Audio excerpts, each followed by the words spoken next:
Hello everyone, আমি শ্রীরূপ রয়েছি তোমাদের সঙ্গে and welcome to my channel scary tales. বিভিন্ন স্বাদের বাংলা অডিও স্টোরি শুনতে এখনই সাবস্ক্রাইব করো আমার চ্যানেল স্কেয়ারি টেলস। স্কেয়ারি টেলসে এর আগে তোমাদের শুনিয়েছি আকাশ গুহের লেখা বিন্দিয়া গল্পের প্রথম পর্ব। তো আজকে কথা মতো আমি বিন্দিয়া গল্পের সেকেন্ড পার্ট নিয়ে এসেছি তোমাদের জন্য। প্রথম পর্ব যারা শোনোনি তারা অবশ্যই কিন্তু ডেসক্রিপশনের উপরে দেওয়া লিঙ্ক থেকে প্রথম পর্বটি শুনে এসো, কারণ প্রথম পর্ব না শুনলে তোমরা দ্বিতীয় পর্বের গল্প বুঝতে পারবে না।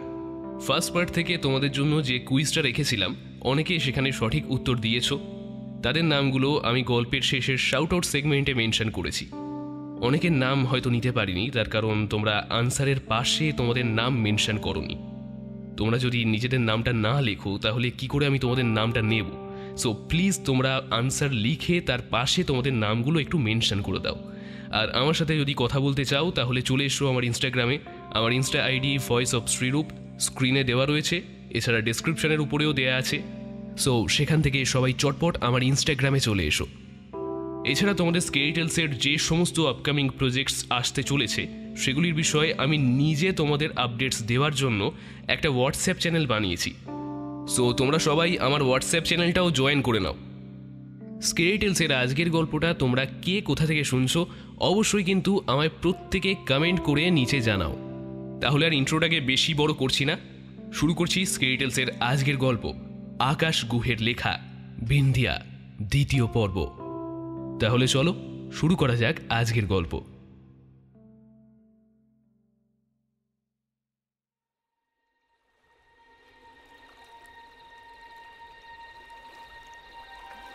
মুগ্ধ সম্মোহিত হয়ে নদীর জলের দিকে তাকিয়েছিলাম।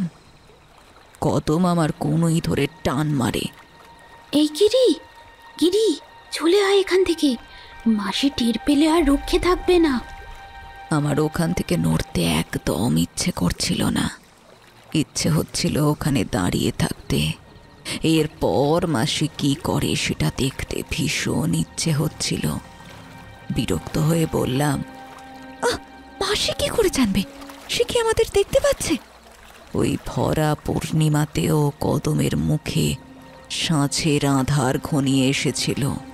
মাথা নিচু করে সে বলেছিল, মাসি সব জানতে পারে গিরি, মাসির অজানা কিছুই নেই। সে রাতে কদমের কথা কিছুই বুঝতে পারিনি। মাসির অজানা যে কিছুই থাকে না সে ঘটনার প্রমাণ পেলাম পরদিন সকালে। উদাস হয়ে বসে নিমের দাঁতন চিবুচ্ছি। বনমালী দাদা মুখ কাঁচুমাচু করে এসে বলল, গিরি, তোকে বিন্দিয়া মাসি ডাকছে, একবার দেখা করে আয় তো। বুকের রক্ত চুলকে উঠল আমার। গতকাল রাতে যে অবস্থায় ওকে দেখেছি তারপর ওর সামনে যাওয়ার সাহস বা মানসিকতা কোনোটাই আমার নেই, কিন্তু যেতে হবেই। ভয়ে ভয়ে দরজায় গিয়ে দাঁড়ালাম। দেখলাম মাসি বিছানার উপর টান টান হয়ে শুয়ে রয়েছে। এত বেলাতেও কাছে যেতেই পাশ ফিরে কনুইয়ের উপর ভর দিয়ে উঠে বসল। তারপর হঠাৎ করে আমার মাথায় হাত বুলিয়ে দিতে দিতে বলল, ছড়ি, রাতটা ঘুমানোর জন্য, টহল দেবার জন্য নয়, মাথায় রাখিস। আবার সেই মরার মতো ঠান্ডা হাতের স্পর্শ এবং কেটে কেটে বলা কথাগুলো আমার রক্ত চলাচল শ্লথ করে দিল কিছুক্ষণের জন্য। কি বলবো বুঝতে না পেরে চুপ করে মাথা নিচু করে বসে রইলাম মাসির বিছানার সামনে হাঁটু গেড়ে। হাঁড়ি কাঠের সামনে দাঁড়ানো পাঁঠার মতো ভেতরে ভেতরে কাঁপছি আমি। কি ভয়ঙ্কর মহিলা রে বাবা! কি করে জানলো কাল রাতে আমি আর কদম ওখানে গিয়েছিলাম? অত নিচ থেকে রেল ব্রিজের একেবারে কোণে দাঁড়িয়ে থাকা আমাদেরকে দেখা চারটিখানি কথা নয়, যদি না তার নজর পাঁচ পাখির মতো হয়। মাসি আমার মাথার ওপর থেকে হাত সরিয়ে নিল, তারপর বলল, যা এখন ঘুমাতে দে। আমি হাঁপ ছেড়ে বাঁচলাম, দৌড়ে বেরিয়ে এলাম বাইরে। যেন রাতের শেষে দিন এলো। মাসির ঘরের ভেতরটাতেও যেন সব সময় কেমন একটা অন্ধকার, স্যাঁতস্যাঁতে ভাব। দিনের বেলাতেও দম আটকে আসে, বুক ভার হয়ে ওঠে। সেদিন থেকে খুব সাবধানে মেপে মেপে পা ফেলতে শুরু করলাম। বুঝলাম মাসির নজর চারদিকে। এক ফোঁটা এদিক ওদিক করলেই বিপদে পড়তে হবে, তাড়িয়েও দিতে পারে এই বাড়ি থেকে। ফল কথা, সেদিনের পর থেকে একটু সাবধান হয়ে গেলাম। ইতিমধ্যেই আমার ঘরেও 1-2জন করে খদ্দের আসতে শুরু করেছে। মানে আমি তাদের পছন্দ করে আমার ঘরে ঢুকিয়েছি। প্রথম প্রথম বেশ ভয় লাগতো, অনেক দ্বিধা, অনেক সংকোচ। কিন্তু কালের নিয়মে সবই বদলায়। 1 মাসের মধ্যেই আমি এই কাজে একেবারে পারঙ্গম হয়ে উঠলাম। এটা ভেবে ভালো লাগতো যে কোনো পুরুষ মানুষ আমাকে পছন্দ করলেও আমি সবসময় তাদের পছন্দ করতাম না। অর্থাৎ আমাকে শয্যাসঙ্গী হিসেবে পাওয়া আমার মতামতের উপরেই নির্ভর করত। আর এ ক্ষমতা আমাকে দিয়েছিল বিন্দিয়া মাসি, যা এই কোঠার আর কাউকে দেওয়া হয়নি। তবু কেন জানি না নিজের মনকে কিছুতেই বোঝাতে পারছিলাম না যে মাসি আসলে আমাদের সবাইকেই ভালোবাসে। আমি সর্বকনিষ্ঠা বলে আমায় স্নেহ করে একটু বেশি, এই ব্যাপারটা আমার মাথা থেকে ধুয়ে মুছে সাফ হয়ে যাচ্ছিল ধীরে ধীরে। মাসির পরিচয় এবং তাকে ঘিরে থাকা সব রহস্যই আমার একমাত্র মাথা ব্যথার কারণ হয়ে দাঁড়ালো। এখন আপনারা যদি আমায় কারণ জিজ্ঞেস করেন তাহলে আমি বলতে পারবো না। তবে এই কথা ঠিক যে মাসির সঙ্গে আমার দূরত্ব ক্রমেই বাড়ছিল। তার অবশ্য একটা কারণ ছিল। কেবল বিন্দিয়া মাসি নয়, এই কোঠা, আমাদের চারপাশের মানুষজন, এই পরিবেশ, সব কিছু আমার হঠাৎ করে কেমন যেন দম বন্ধকর লাগতে শুরু করেছিল। 3টে বছর কাটিয়ে দেওয়ার পর মনে হচ্ছিল আমি আমি আমি কেন পড়ে আছি এখানে। রূপ যৌবন কোনো কিছুরই তো কমতি নেই আমার। আচ্ছা, আমি কি আবার নতুন করে শুরু করতে পারি না? ভালোবাসা, স্বামী, সংসার, কোলে ফুটফুটে একটা খোকা।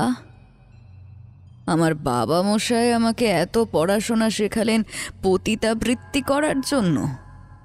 এই কি আমার কপাল? আচ্ছা, আমি কি নিজে আমার ভাগ্য লিখতে পারি না?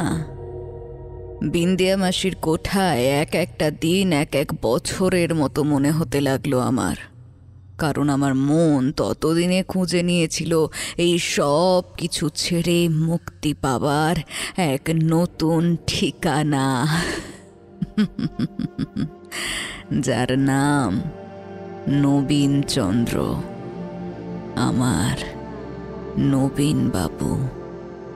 হ্যাঁ, এই অল্প বয়সী বুদ্ধিদীপ্ত সুপুরুষ তরুণটিকে বনমালী দাদাই নিয়ে এসেছিল এক বসন্তের বিকেলে। আর এই ছেলেটি আমার জীবনে নিয়ে এসেছিল নতুন এক বসন্ত।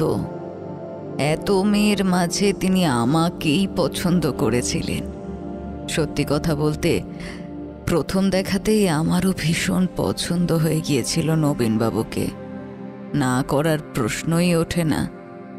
তিনি অনেক বেশি দাম দিয়ে আমার সময় কিনেছিলেন সেই সন্ধে। না, আমার শরীর কেনেননি। আপনারা জানেন তিনি আমার ঘরে ঢুকে সেদিন কি করলেন? কিছুই করলেন না। মানে যা করতে এখানে সবাই আসে সেসবের কিছুই করলেন না। আবার অনেক কিছু করলেন যা অন্য খদ্দেররা করেনি, সাধারণত করে না, করার কথাও নয়। আমার বিছানায় শুয়ে আমার কোলে মাথা রেখে তিনি আমায় বললেন, তোমার নাম কি? আমার বুকের ভেতরে হাতুড়ি পিটছে তখন। আমি লাজুক হেসে বলি, গিরিজা। আর আপনার? খদ্দেরের সঙ্গে এত পীড়িত আমি করি না। আজ কি হয়েছে আমার? আমার 2 হাত জড়িয়ে ধরে বলেছিল, নবীন বলে ডেকো, তাহলেই হবে। কেন? আপনি কি রোজ আসবেন আমার কাছে? কেন আসতে পারি না? চুপ করেছিলাম, জানতাম না উত্তরে কি বলতে হবে। আসলে প্রেমালাপ বিষয়টার সঙ্গে আমার তেমন ভালো করে পরিচয় হওয়ার আগেই সব সুতো কেটে গেছে। খানিক চুপ করে থেকে তিনি আবার বললেন, যা হোক, তুমি আমার কপালটি একটু টিপে দাও তো। আপনি মাথা টেপানোর জন্য এখানে এসেছেন? বলিহারি বটে।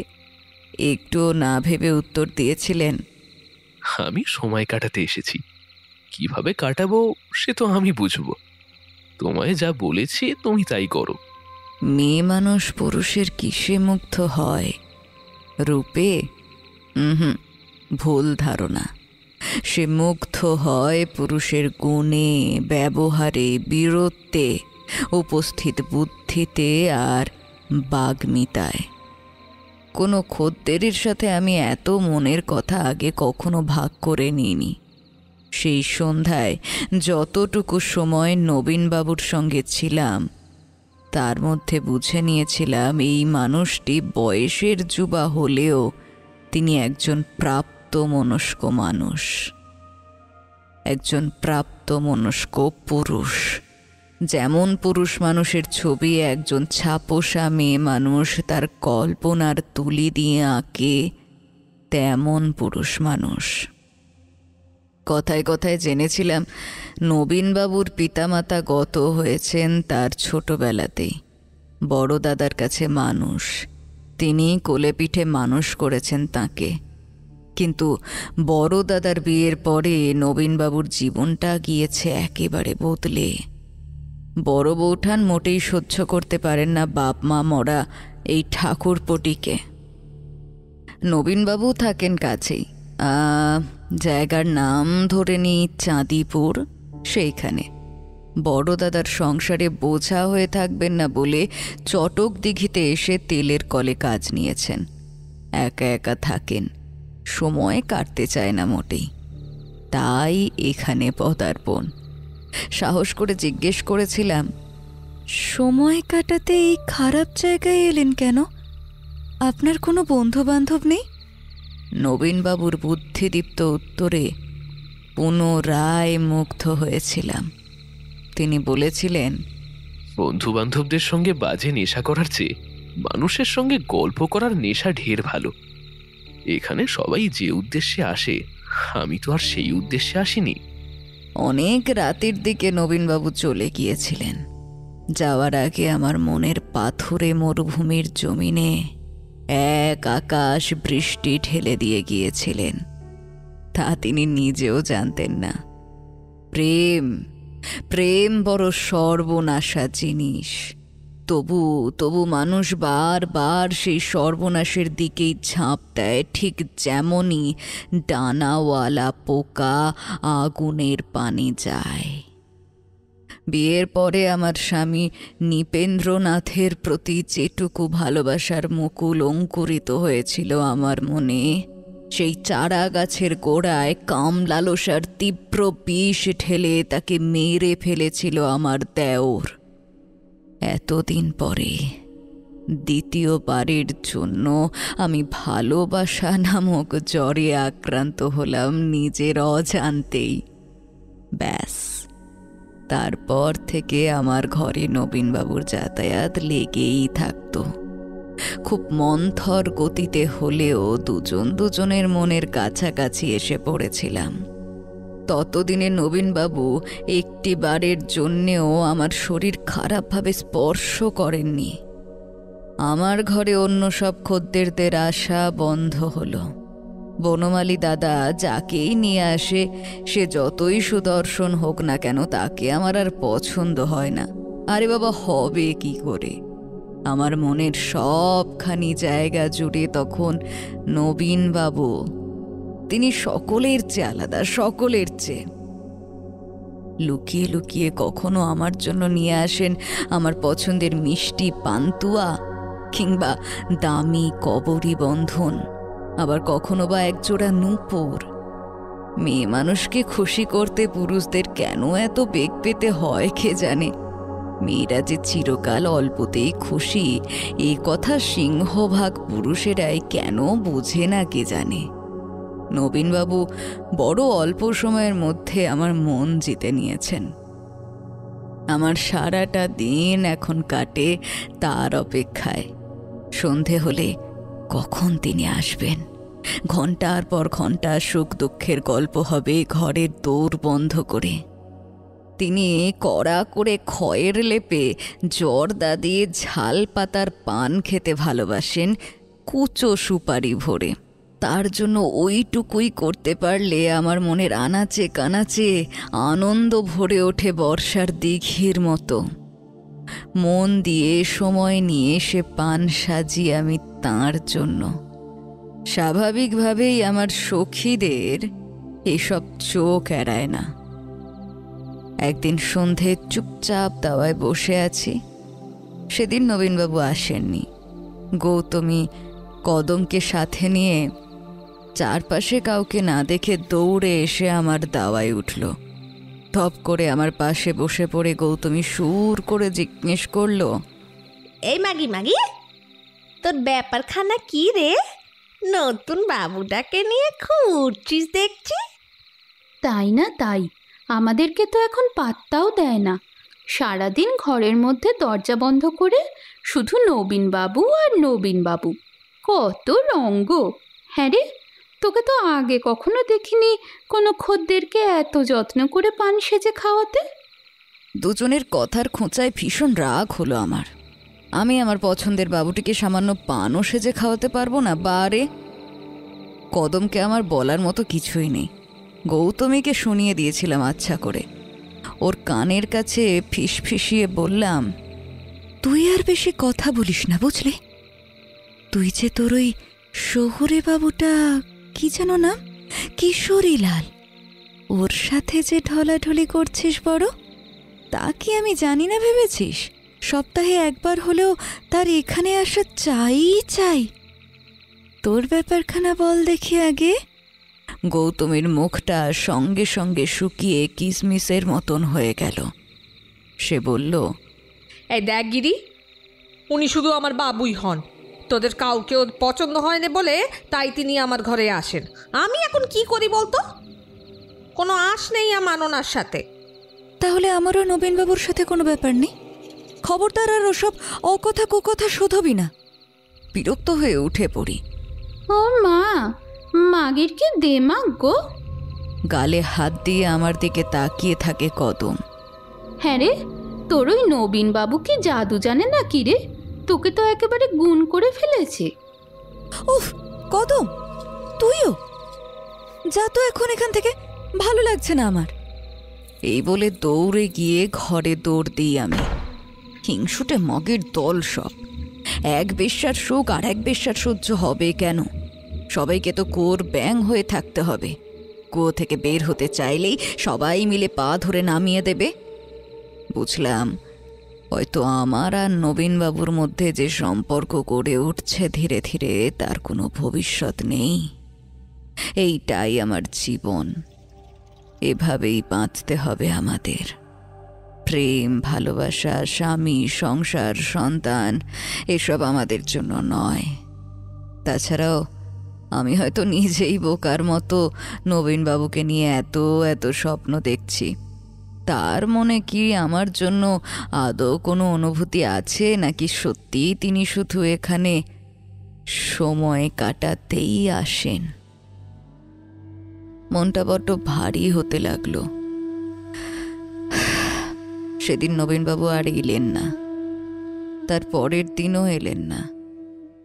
আমি মন মরা হয়ে শয্যা নিলাম। মাথা জল ভরা কলসের মতো ভারী হয়ে রয়েছে, জ্বর জ্বর ভাব। 3 দিনের দিন সন্ধ্যায় নবীনবাবু এলেন অপ্রত্যাশিতভাবে। আমার মনে আছে সেদিন আকাশ ভেঙে বৃষ্টি নেমেছিল। বৃষ্টির মধ্যে কাক ভেজা হয়ে তিনি এসেছিলেন আমার কাছে। আমি দৌড় খুলে তার বুকের উপর ঝাঁপিয়ে পড়লাম। কি নবীনবাবু, আপনি তো পুরো ভিজে গিয়েছেন, আসুন আসুন, ঘরে আসুন, ঠান্ডা লেগে যাবে যে। নবীনবাবু ঘরে এলেন, কেমন অপ্রকৃতিস্থ ভাব যেন। জিজ্ঞেস করলাম, কোথায় ছিলেন আপনি? 2 দিন আসেননি কেন? কোনো উত্তর নেই। ঘরে বসিয়ে একখানি শুকনো কাপড় দিয়ে পরম যত্নে তার মাথা মুছে দিতে লাগলাম আমি। ঠিক তখনই তিনি আমার কোমর জড়িয়ে ধরলেন। তারপর উঠে দাঁড়িয়ে আমার গাল দুটি ধরে বললেন, গিরি, গিরি, আমার গৃহিণী হবে তুমি? অপ্রত্যাশিত এই প্রশ্নবাণ আমার বুকের ঠিক মাঝখানটায় এসে লাগলো। মনের ভেতরটায় শত আগ্নেয়গিরি লাভা উদ্গীরণ করলো। মাথার ভেতরটা একবার দুলে উঠল। আচ্ছা, আমি আমি আমি ঠিক শুনলাম তো? বেশি কিছু ভাবার আর সময় পেলাম না।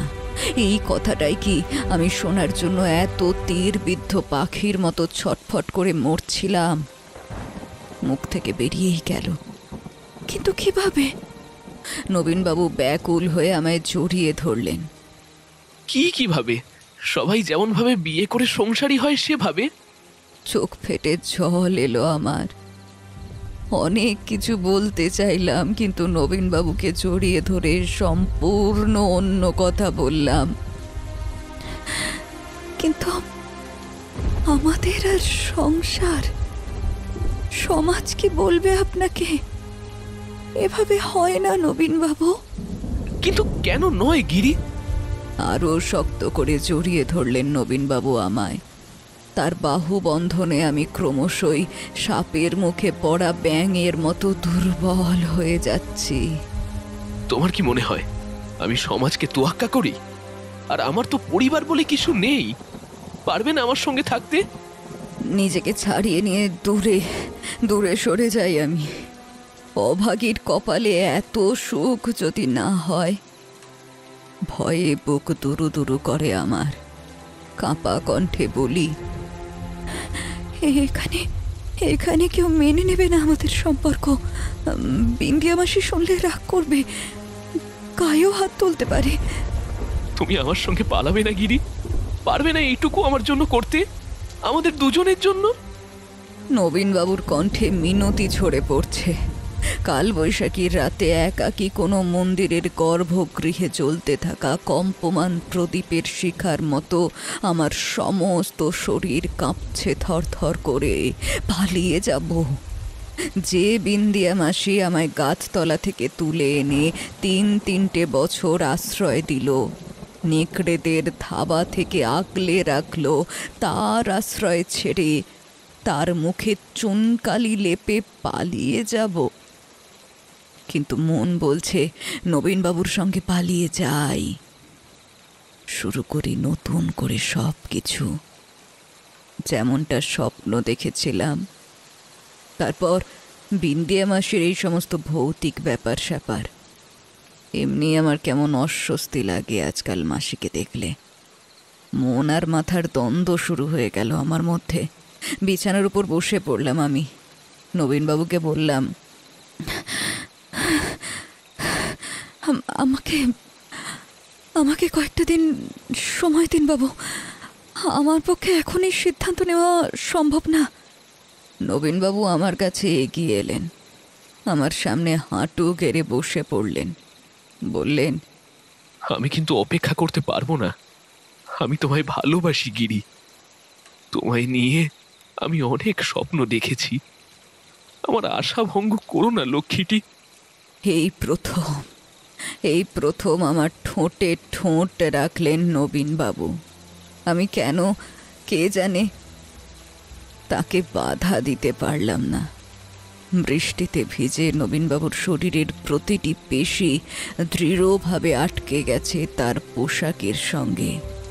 তার সারা শরীর কিসের আগুনে তপ্ত হয়ে আছে যেন।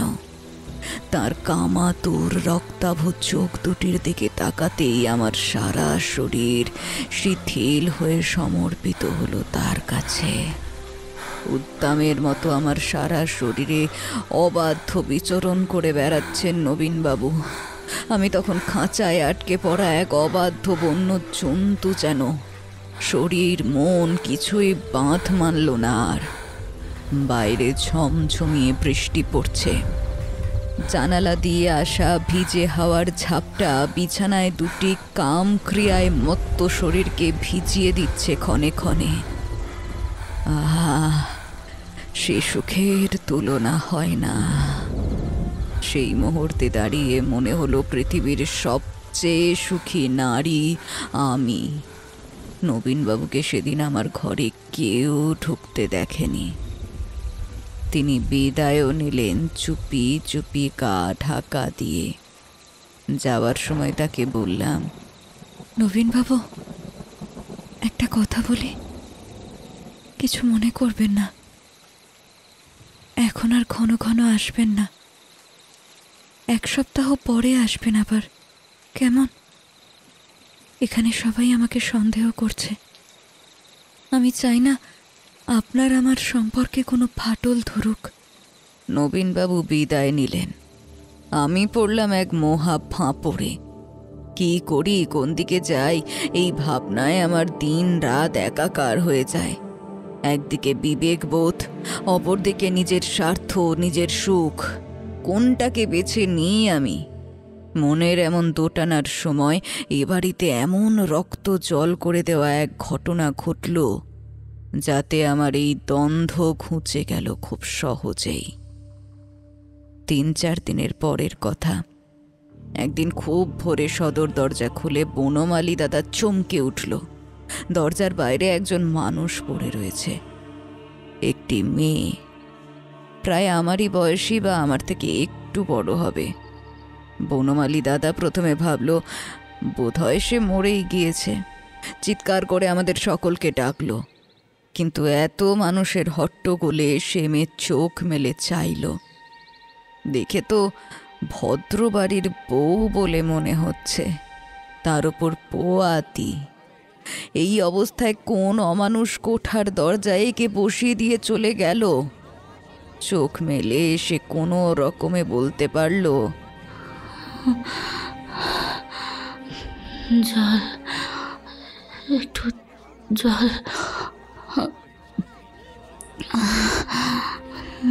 জল, জল।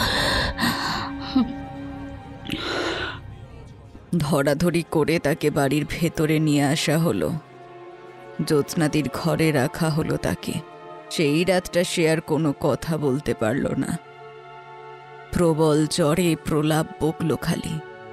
পরের দিন সকালে অনেক জমি মানুষের টানাটানির পর একটু সুস্থ হলো সে।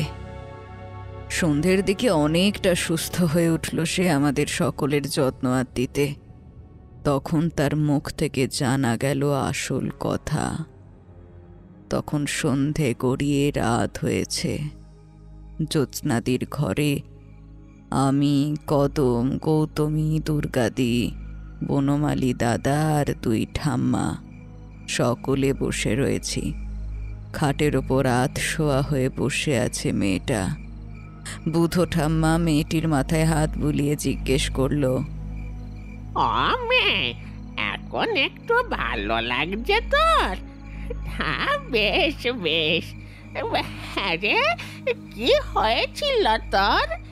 এখানে এসে পড়লি কেন? থাকিস কোথায়? নাম কি? এতগুলো প্রশ্নের এক এক করে উত্তর দিল সে খুব ধীরে ধীরে, অনেকক্ষণ ধরে। মেয়েটির নাম পারুলবালা দাসী। অনেক দূরের এক গ্রামের নাম বলল সে, যেখানে তার বিয়ে হয়েছিল এক ধনী ব্যবসায়ীর ছেলের সাথে। কিন্তু অভাগীর কপালের এমন ফের, 1 বছরের মধ্যেই স্বামী মারা যায় এক অজানা রোগে। তখনকার দিনে চিকিৎসা ব্যবস্থা এত উন্নত ছিল না। রোগ ব্যাধিতে মানুষ মারা পড়া ছিল খুব সাধারণ একটা ব্যাপার। এর শ্বশুরমশাই একেবারে প্রথম শ্রেণীর লম্পট ও দুশ্চরিত্র একজন। বাড়িতে বিধবা তরুণী পুত্রবধূ, তিনি নিজেও বিপত্নিক। আর কোনো বাধাই রইল না। পুত্রবধূকে দিনের পর দিন ধর্ষণ করেছেন তিনি আফিম খাইয়ে। পারুল এইভাবেই অন্তঃসত্ত্বা হয়ে পড়ে। পালানোর অনেক চেষ্টা করেছিল ও বাড়ি থেকে, কিন্তু পারেনি। শ্বশুরমশাইয়ের কড়া নজর এড়িয়ে পালাতে গিয়ে উল্টে একদিন ধরা পড়ে গিয়েছিল। বেধড়ক মার মেরেছিল তাকে। সেই পাষণ্ড তারপর শাসিয়েছিল এই বলে যে সে যদি বাড়ির বাইরে যাবার চেষ্টা করে আর কোনো রকমভাবে যদি বাচ্চাটাকে মারার চেষ্টা করে, তাহলে তিনি তাকে জ্যান্ত কবর দেবেন। এদিকে মাসের পর মাস যায়, পেটের ভেতর এই পাপের সন্তান বড় হতে থাকে। পারুল বাঁচতে চেয়েছিল, পালানোর অনেক রকম উপায় ফেঁদেছিল, কিন্তু কোনোটাই কাজে লাগেনি। শেষমেশ বাড়ির এক চাকরানির সাহায্যে গতকাল রাতে পালিয়েছে ওই পাষণ্ডটার হাত থেকে। সেই চাকরানি তাকে বসিয়ে রেখে চলে গিয়েছে এ বাড়ির দরজায়। সে হয়তো জানতো এটা একটা কোঠা বাড়ি। সারা রাত সে পারুলের সাথেই ছিল। ভোর হতেই পারুল দেখেছে মেয়েটি তার পাশে নেই। ক্লান্তিতে ওখানেই শুয়ে ঘুমিয়ে পড়েছিল পারুল। তখনই বনমালী দাদা ওকে দেখেছে। এই কাহিনী শুনে আমরা সবাই একে অপরের মুখ চাওয়াচাই করছি। মানুষ এমন নিষ্ঠুর হয় কেন? হঠাৎ দরজা বাইরে থেকে খুলে গেল। জ্যোৎস্নাদির ঘরে এসে ঢুকল বিন্দিয়া মাসি। সারাদিন তাকে দেখা যায়নি। বনমালী দাদা নিশ্চয়ই তাকে খবর দিয়েছে পারুলের ব্যাপারে। তবুও আমাদের সকলের দিকে তাকিয়ে গম্ভীর কণ্ঠে মাসি প্রশ্ন করল, কি হয়েছে রে? আমরা সবাই দম বন্ধ করে অপেক্ষা করছি কি হয় তা দেখার জন্য। সব শুনে বিন্দিয়া মাসি স্বভাব সিদ্ধ নির্বিকার কণ্ঠে পারুলকে শুধল, তুই কি চাস? পারুল এই প্রশ্নটা শুনে কেমন পাথরের মতো কঠিন হয়ে গিয়েছে। চোখ থেকে টপ টপ করে 2 ফোঁটা জল পড়ল কোলে গড়িয়ে। তারপর মুখ খুলে বলল, আমি পাপের বাচ্চা চাই না মাসি। শ্বশুরের ভয়ে এতদিন এই পাপটাকে মারতে পারছিলাম না। কথাটা শুনে আমি একটু শিউরে উঠলাম। যতই হোক অজাচারের সন্তান, মা কি কখনো সন্তানকে ফেলতে পারে? কে জানে। মাসি খাটের আড়িতে ঠেস দিয়ে বসল। ভালো কথা, তাহলে যা ডাক্তারের কাছে, বনমালী কাল তোকে নিয়ে যাবে। এবার পারুল কাঁদতে কাঁদতে বিন্দিয়া মাসির পায়ের কাছে পড়ল।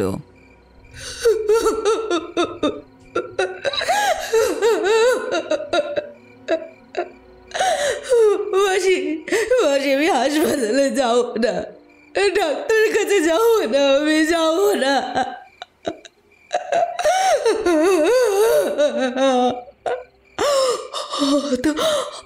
অত যন্ত্রণা আমার সইবে না মাসি, আমার সইবে না।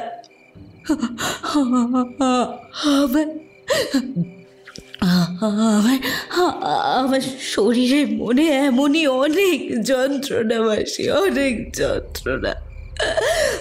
আমি পারবো না, আমি পারবো না মাসি, আমি পারবো না।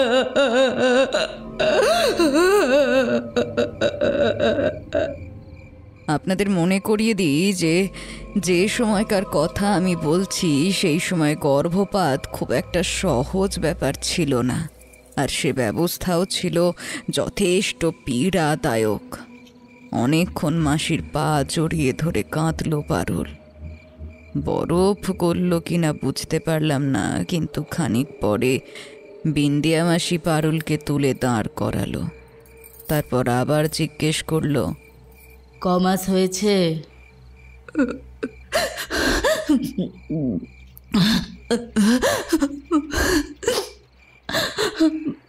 সময় সময় হয়ে গিয়েছে মাসি।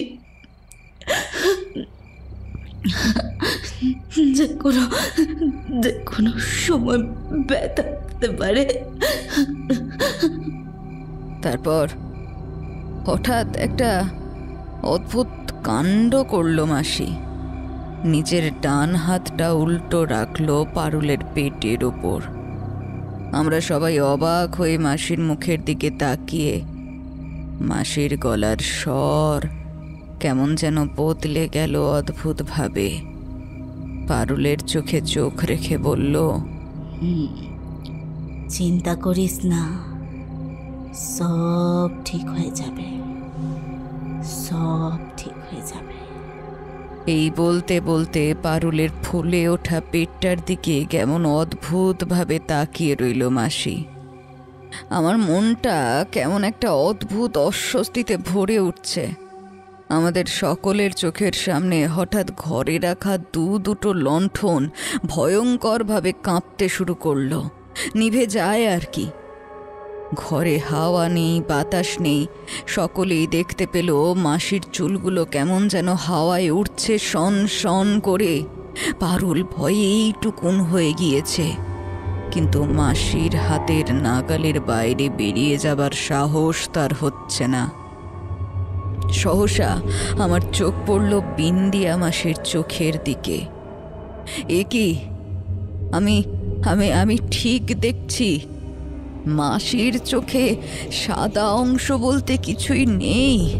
পুরো চোখটাই কুচকুচে কালো আলকাতরার স্তরের মতো হয়ে গিয়েছে।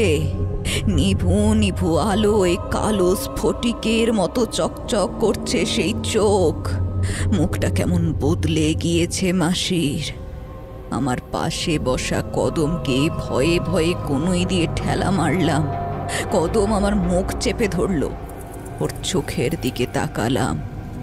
চোখের দৃষ্টিতে প্রচণ্ড ভয় এবং চুপ করে থাকার নিষেধাজ্ঞা। কি হচ্ছে কিছুই বুঝতে পারলাম না। লণ্ঠনের আলো কাঁপতে কাঁপতে হঠাৎ করে স্থির হয়ে গেল। মাসি পারুলের পেটটার ওপর থেকে নিজের হাত সরিয়ে নিল। তারপর মাটিতে বসে পড়ল ধপ করে। আমাদের সকলের চোখের সামনে মাসির মুখের ভেতর থেকে কয়েক ফোঁটা তরল গড়িয়ে পড়ল জ্যোৎস্নাদির ঘরের মাটির মেঝেতে। তরলটি ভালোভাবে দেখেই আঁতকে উঠলাম। রক্ত! প্রচণ্ড ভয়ে কদমকে জড়িয়ে ধরলাম চোখ বন্ধ করে। দাঁতে দাঁত লেগে যাচ্ছিল আমার। এসব কি? ঘরের মধ্যে এসব কি হচ্ছে? কতক্ষণ ওভাবে কদমকে জড়িয়ে ধরে বসেছিলাম আমি জানি না। কদম ঠেলা মারতেই চোখ খুলে দেখলাম মাসি নেই ঘরে। রক্তটা মাটির মেঝে শুষে নিচ্ছে। সেই দিন ওই ঘটনাটার মাথা মুন্ডু কিচ্ছু বুঝিনি। ঠিক 2 দিন পরে এমনই এক সন্ধেবেলায় জ্যোৎস্নাদির ঘর থেকে ভেসে এলো পারুলের আর্ত চিৎকার। সকলে গিয়ে এবার হুমড়ি খেয়ে পড়লাম সেখানে। পারুলের প্রসব যন্ত্রণা উঠেছে। এক বিন্দিয়া মাসি ছাড়া সবাই এসে উপস্থিত হলো সেখানে। পান্তি ঠাম্মা বনমালীকে ডেকে বললেন, বনো, শিগগিরই 1 গামলা গরম জল আর একটা কাপড় নিয়ে আয়। আর তোরা এখানে ভিড় করবি না, যা বেরো ঘর থেকে। তারপর আমাদের সকলকে ঘর থেকে বের করে দিলেন। কেবল জ্যোৎস্নাদি, পারুল আর 2 বুড়ি থেকে গেল ঘরের মধ্যে। খানিক বাদে জল কাপড় সব এসে গেল। বাইরে রুদ্ধশ্বাসে অপেক্ষা করছি আমরা সবাই। বেশ খানিকক্ষণ পরে দরজা খোলার আওয়াজ হলো। আমরা সকলেই উৎসুক হয়ে এগিয়ে গেলাম সেদিকে। বুধো ঠাম্মা বেরিয়ে এসেছে। হাতে একটু আগে বনমালী দাদার দেওয়া সাদা কাপড়ে জড়ানো কিছু একটা কোলের কাছে ধরে রাখা। সদ্যজাত বাচ্চার চিৎকার করার কথা, কাঁদার কথা, কিন্তু চারিদিকে টু শব্দটি নেই। পারুলের যন্ত্রণা ক্লিষ্ট চিৎকারও বন্ধ হয়ে গিয়েছে ভেতরে। বুধো ঠাম্মা থমথমে মুখে এসে উঠোনে দাঁড়ালেন। বনমালী দাদা লণ্ঠন উঁচু করতেই ঠাম্মার কোলে বাচ্চাটাকে দেখতে পেলাম। ছিটকে সরে এলাম। গৌতমী এক ঝলক দেখেই উঠোন ভরে পেটের সব খাবার উপড়ে দিল। একটা মরা বাচ্চার জন্ম দিয়েছে পারুল, কিন্তু মৃত হলেও মানুষের বাচ্চা কেমন হয়?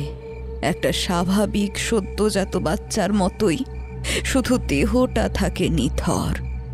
কিন্তু এই মৃত বাচ্চাটা মোটেই সেরকম নয়, যেন চামড়ার সঙ্গে লেগে থাকা একটা কঙ্কাল প্রসব করেছে পারুল।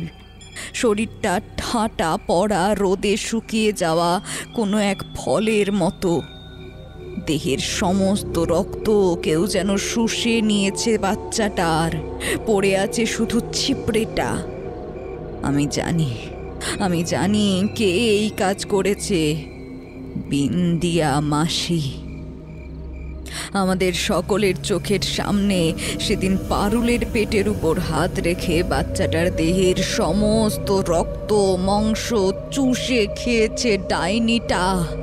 কি সর্বনাশ! আমার শরীর অস্থির হতে শুরু করেছে, মাথা ঘুরছে। আমি আর দাঁড়িয়ে থাকতে পারলাম না। উঠোনের এক কোণে মাথা চেপে বসে পড়লাম। এক অপশক্তির সঙ্গে বাস করছি আমরা এক ছাদের তলায়। এই তাহলে বিন্দিয়া মাসির রক্ত মাংসের খিদে। মাথার মধ্যে তখনই কেউ যেন বলে দিল, পালাতে হবে, বেঁচে থাকতে হলে এখান থেকে বহু দূরে পালাতে হবে। এই জায়গা মোটেই নিরাপদ নয়। এই না মানুষ অপশক্তিটার সঙ্গে বসবাস করা আর সম্ভব নয় আমার পক্ষে। তখনই মনে মনে সিদ্ধান্ত নিয়ে ফেললাম, আর 2 দিনের অপেক্ষা মাত্র। নবীনবাবু এলেন ঠিক 2 দিন পর সন্ধেবেলায়। আমি তাকে আমার সিদ্ধান্ত জানিয়ে বললাম, বাবু আপনি আমাকে নিয়ে এখান থেকে পালিয়ে চলুন তাড়াতাড়ি।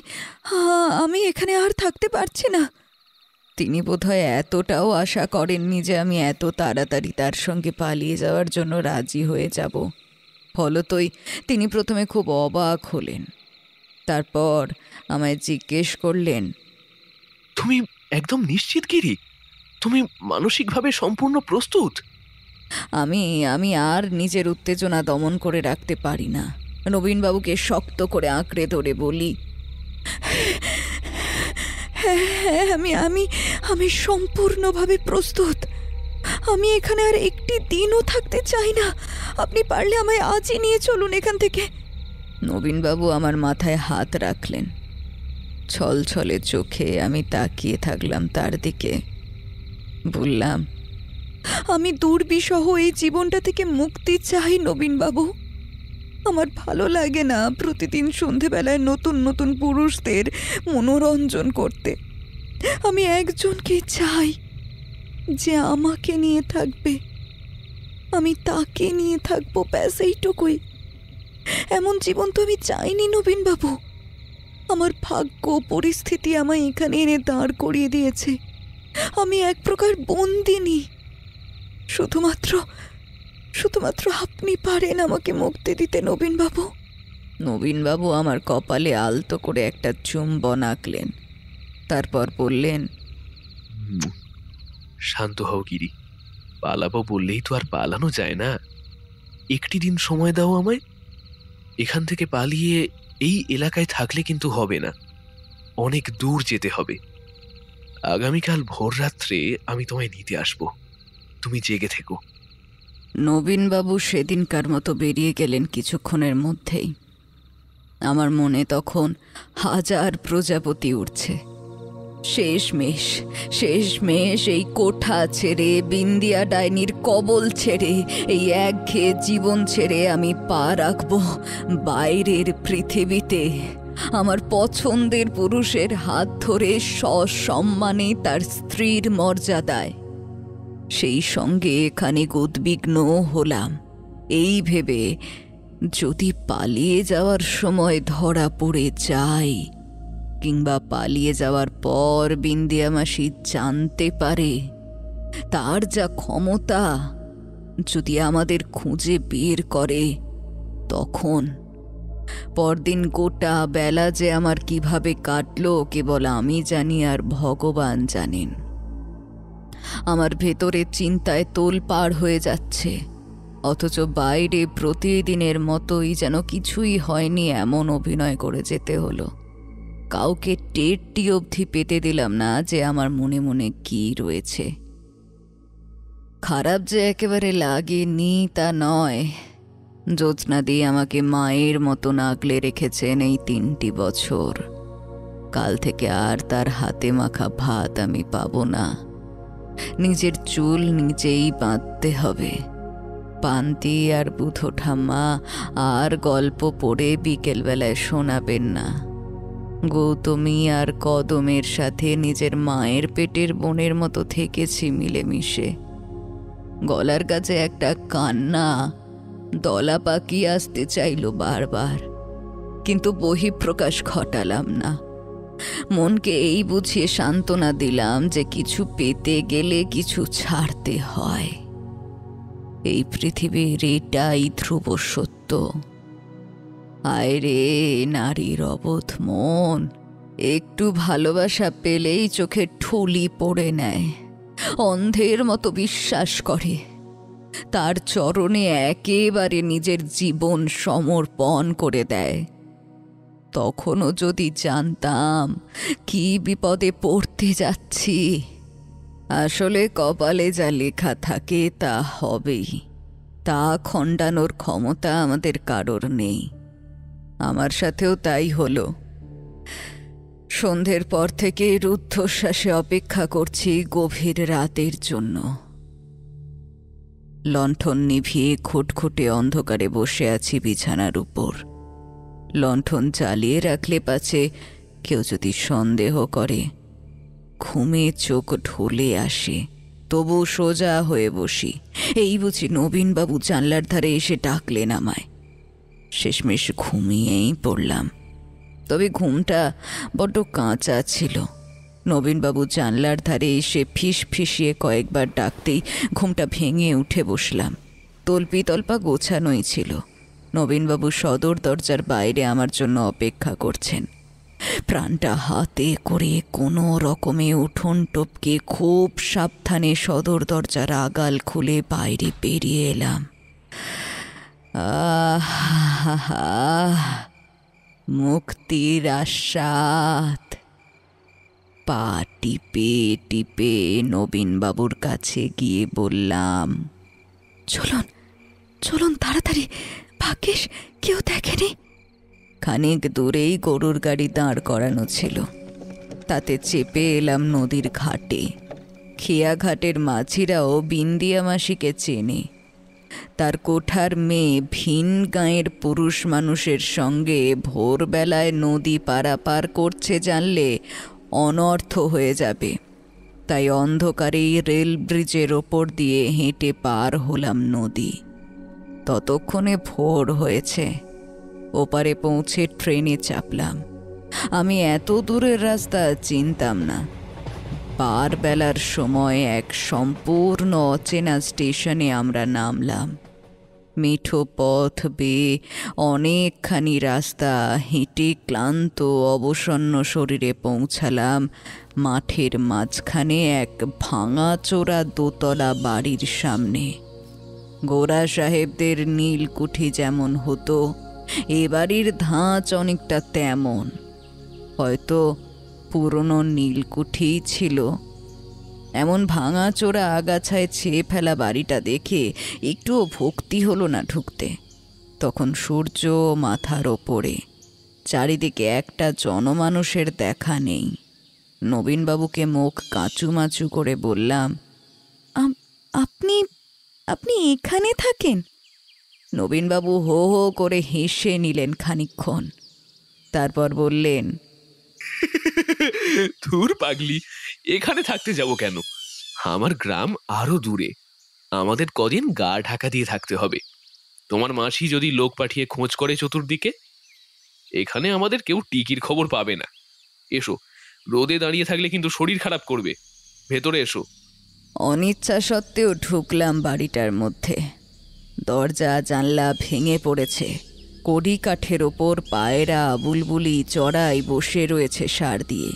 এ কোন ভুতুরে বাড়িতে নিয়ে এলো আমায় নবীনবাবু? এখানে থাকতে হবে? মাগো! ভাঙাচোরা সিঁড়ি দিয়ে সাবধানে ওপরে উঠে এলাম আমরা। নবীনবাবুর জামার হাতাটা টেনে ধরলাম আমি। মুখটা শুকিয়ে ভয়ে এইটুকুনি হয়ে গেছে। তিনি জিজ্ঞেস করলেন, কি হলো গিরি, অমন করছো কেন? আমার আমার আমার কেমন অস্বস্তি হচ্ছে নবীনবাবু, ভয় করছে কেমন। দেখো বোকা মেয়ের কাণ্ড। আরে আমি আছি তো, ভয় কিসে? এসো আমার সাথে, কোনো ভয় নেই। একটা ভাঙাচোরা প্রায় খুলে পড়া দরজা খুলে একটা ঘরে আমায় নিয়ে ঢুকলেন নবীনবাবু। ঘরের এক কোণে কেবলমাত্র একটি তক্তপোষ ছাড়া আর কোনো আসবাবপত্র নেই। ঘরের দেওয়ালে আনাচে কানাচে ঝোল, দেওয়ালে ছাতা পড়ে গিয়েছে। নবীনবাবু আমার হাতটি শক্ত করে ধরে বললেন, গিরি লক্ষ্মীটি আমার, কয়েকটা দিন মাত্র, আচ্ছা 2 দিন, তারপরই তো অন্য কোথাও চলে যাব আমরা। আমার উপর একটু বিশ্বাস রাখো। নবীনবাবুর চোখের দিকে তাকিয়ে সব ভুলে গেলাম। সত্যিই তো, আমার সাথে ঘর বাঁধবে বলে কত দূরে নিজের কাজ কর্ম ফেলে পালিয়ে এলেন তিনি। এখনই কি রাজপ্রাসাদে ওঠার স্বপ্ন দেখতে পারি? তিনি যদি পারেন এ বাড়িতে থাকতে, আমি তাহলে পারবো না কেন? আর কোনো অভিযোগ করলাম না। সঙ্গে করে আনা পোঁটলাটা খাটের ওপর রাখতেই কার পায়ের শব্দ। চমকে পেছন ফিরে দেখি দরজায় কে যেন একজন দাঁড়িয়ে। একজন নবীনবাবুর বয়সী লোক, তার 2 হাতে 2টি খাবারের থালা। অপ্রস্তুত হয়ে জিজ্ঞাসু দৃষ্টিতে নবীনবাবুর মুখের দিকে তাকালাম। নবীনবাবু লোকটিকে উদ্দেশ্য করে বললেন, আরে হরিহর যে, ঘরে এসো, দাঁড়িয়ে রইলে কেন, দাও। লোকটিকে দেখে আরও বেশি করে ঘোমটা টানলাম আমি।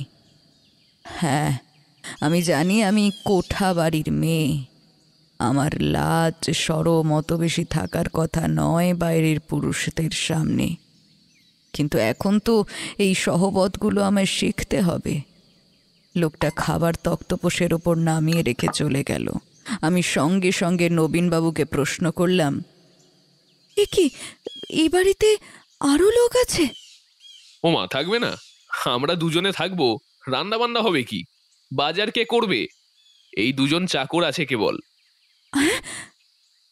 আরও একজন? নবীনবাবু শুনতে পেলেন না। তিনি খেতে বসে গেলেন। আমিও বসে পড়লাম তার সাথে। সামান্যই আয়োজন, ভাত ডাল 2টো ভাজা আর একটুখানি তরকারি। অন্যমনস্কভাবে খেতে খেতে মনে হচ্ছিল বাড়িতে 3 জন পুরুষ মানুষ আর আমি একা একজন মেয়ে। কেমন একটা অস্বস্তিকর ব্যাপার না? পরক্ষণেই চিন্তাটাকে মাথা থেকে তাড়ালাম। এই আমি কি ভাবছি? আমার স্বামী তো আমার সঙ্গে রয়েছেন, একই ঘরে রয়েছেন। এত বড় বাড়ি, তারা বাড়ির অন্য কোনো ঘরে থাকুক না নিজের মতো করে। এত ভেবে মাথা খারাপ করার আমার কোনো দরকার আছে কি? খাওয়া দাওয়ার পরেই ঘুমিয়ে আমার চোখটা বুজে এলো। কাল সারাটা রাত ঘুমায়নি। আজ এতটা পথ পাড়ি দিয়ে এসেছি, শরীর আর চলছে না। নবীনবাবুকে জিজ্ঞেস করলাম, আপনিও একটু জিরিয়ে নেবেন না? এতটা রাস্তা ধকল গেছে। এসে ঘাড় নাড়লেন তিনি, বললেন, না, তুমি ঘুমাও, আমি এখানেই আছি। নবীনবাবু একটা সিগারেট ধরিয়ে বাইরে বারান্দায় গিয়ে দাঁড়ালেন। দরজা দিয়ে দেখা যাচ্ছে তাকে। আমি সেদিকে ফিরেই মুগ্ধ দৃষ্টিতে তার দিকে তাকিয়ে রইলাম। গতকাল রাতেও মনের মধ্যে যেসব দ্বন্দ্ব আশঙ্কা ছিল তা সব দূর হয়ে গেছে। খুব হালকা লাগছে মাথার ভেতরটা, অসম্ভব ঘুম পাচ্ছে। নবীনবাবুর দিকে তাকিয়ে থাকতে থাকতে ঘুমিয়ে পড়লাম কখন যেন। ঘুমটা ভেঙেছিল একটা আচ্ছন্নতার মধ্যে দিয়ে। ঘুম ভাঙার কিছুক্ষণ পরেই মানুষ যেমন বাস্তব জগতে ফিরে আসে, আমি চোখ দুটো খোলার পরেও সে বাস্তবটাকে ধরতে পারছিলাম না কিছুতেই। আমার চোখের ওপরে যেন আরও ৩-৪টে অস্বচ্ছ পর্দা। সামনে কোথাও লণ্ঠন বা মোমবাতি জ্বলছে, তারই ধিকে ধিকে আলোয় চারপাশটা আধো অন্ধকার হয়ে রয়েছে। আমি কোথায়? আমি কি শুয়ে আছি, না দাঁড়িয়ে আছি, না বসে আছি? কিছুই বুঝতে পারছিলাম না প্রথম কয়েক মিনিট। মাথার মধ্যে অসম্ভব যন্ত্রণা হচ্ছে। অনেকক্ষণ পরে খুব ধীরে ধীরে সমস্ত কিছু পরিষ্কার হতে লাগলো এক এক করে। অনেকক্ষণ চোখ পিটপিট করার পর বুঝলাম আমি শুয়ে রয়েছি সেই ঘরটার মধ্যেই, তক্তপোষের ওপরে, যেখানে শুয়ে ঘুমিয়ে পড়েছিলাম। এখন কি দিন না রাত? রাতই হবে, হয়তো অনেক গভীর রাত। আস্তে আস্তে হাতে পায়ে সারা শরীরে চেতনা ফিরে এলো। বুঝলাম আমার সারা গায়ে মারাত্মক ব্যথা। ঠোঁট নাড়াবার চেষ্টা করলাম, গলা দিয়ে কোনো আওয়াজ বেরোলো না। চোখের দৃষ্টি অনেকটা স্পষ্ট হয়েছিল ততক্ষণে। উঠে বসবার চেষ্টা করলাম, পারলাম না। চার হাত পায়ে অসম্ভব টান অনুভব করলাম। আমি দড়ি দিয়ে বাঁধা তক্তপোষের সঙ্গে। নবীনবাবু কোথায়? চিৎকার করতে চাইলাম, গোঙানির মতো শব্দ বেরোলো। মাথা বাম পাশে ফেরাতেই আমার বুকের রক্ত হিম হয়ে গেল। আমার পাশে শুয়ে ঘুমোচ্ছে একটা লোক। নবীনবাবু নয়, অন্য একটা লোক। এ তো সেই লোকটা যে আমাদের ঘরে খাবার দিয়ে গিয়েছিল। কি কি কি যেন নাম, হরিহর। আবারও চিৎকার করতে চাইলাম। গোঙানি শুনে লোকটা উঠে বসলো। পরনে একটা খাটো কৌপিন ছাড়া কিচ্ছু নেই। নিজের শরীরের দিকে তাকালাম আর চোখে। আমার গায়ে একটা সুতো নেই। সর্বনাশ! লোকটা কেমন অদ্ভুতভাবে খ্যাক খ্যাক করে হেসে উঠল, তারপর চিৎকার করে বলল, নবীনদা, উঠে আসো, জ্ঞান ফিরেছে। দুটো কালো ছায়া এসে দাঁড়ালো তক্তপোষের পাশে। একজন নবীনবাবু, আর একজন ওকে, একে সেই দ্বিতীয় চাকর। খালি গা, কোমরে কেবল ধুতি জড়ানো। আমার মাথা ধীরে ধীরে কাজ করতে শুরু করেছে। বুঝলাম আমার সাথে ঠিক কি সর্বনাশটা হয়েছে, কিন্তু আমি কথা বলতে পারছি না স্পষ্টভাবে। চোখ ফেটে কান্না এলো। অনেক দেরি হয়ে গিয়েছে, অনেক অনেক কষ্ট করে মুখে বুলি ফুটল।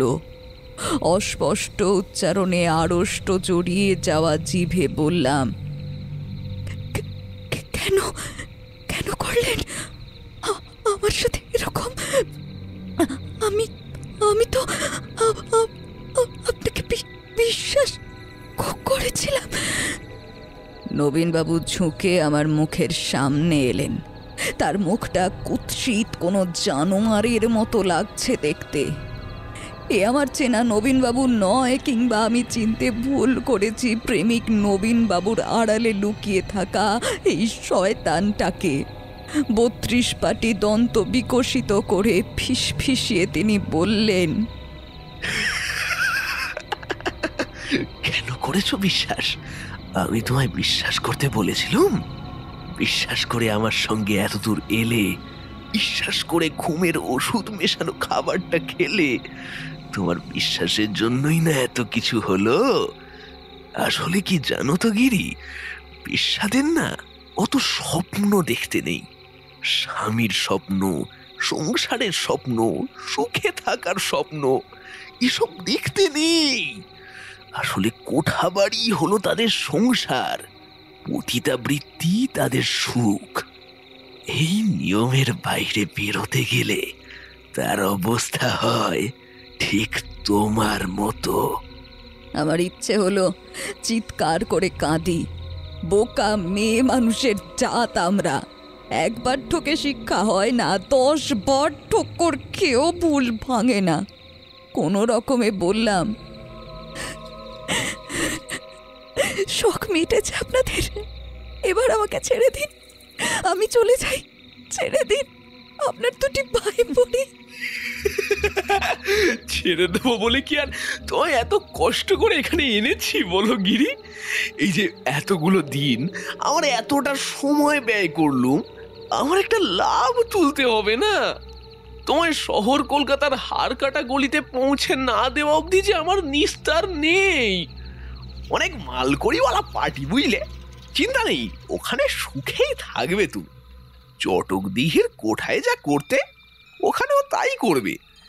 শুধু তোমার মতন একখানা কচি নধরকান্তি মাংসপিণ্ড শহর কলকাতা অবধি নিয়ে যাওয়ার জন্য আমি আর আমার এই 2 বান্ধব বেশ মোটা অঙ্কের টাকা পাবো, ব্যাস। অবশ্য তোমাকে ভোজি আমি কলকাতাতেই নিয়ে যেতে পারতাম, কিন্তু এই 2 হারামজাদা বাদ সাধলো। ওদের কথা হলো, নবীনদা তুমি খেয়েছো তোমার ভাগেরটা, আর আমরা কি কিছুই ভাগে পাবো না? তাই এখানে নিয়ে আসতে হলো তোমায়। আসলে শিকারকে পার্টির হাতে তুলে দেওয়ার আগে আমরা মাঝে মধ্যে একটু আধটু মাংস খেয়ে থাকি।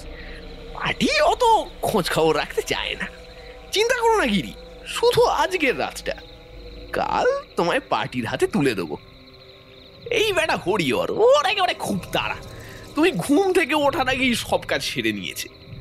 এবার এই যে বিনোদ, এও আর বাকি থাকে কেন বলো? এই বিনোদ, যা, সারা দিন শুধু খাই খাই, যা এবার প্রাণ ভরে খেয়ে নে। একটা অর্ধনগ্ন ক্ষুধার্ত শরীর ঝাঁপিয়ে পড়ল আমার ওপরে। আমি বাধা দিতে পারলাম না। শক্ত করে দড়ি গিঁট বাঁধা হয়েছে আমার হাতে পায়ে। চিৎকারও করতে পারলাম না। জানি করে কোনো লাভ নেই। আসার সময় দেখেছি ধু ধু ফাঁকা প্রান্তরের মাঝখানে কেমন মাথা তুলে দাঁড়িয়ে আছে বাড়িটা। আশেপাশের একক্রোশের মধ্যে কোনো গ্রাম আছে কিনা সন্দেহ। কেউ শুনবে না, কেউ না। নিঃশব্দে চোখের জল গড়াতে থাকে বালিশে। এই ছিল আমার ভাগ্যে। চটক দিঘির বিন্দিয়া মাসির কোঠায় কাটানো প্রতিটা মুহূর্ত আমার চোখের সামনে বায়োস্কোপের পর্দার মতো ভেসে উঠছে। আমি ফিরতে চাই ওখানেই, ওখানেই ভালো ছিলাম আমি, ওইটাই আমার স্বর্গ। পাশবিক অত্যাচারে আমার দেহ অবশ হয়ে আসছে ধীরে ধীরে।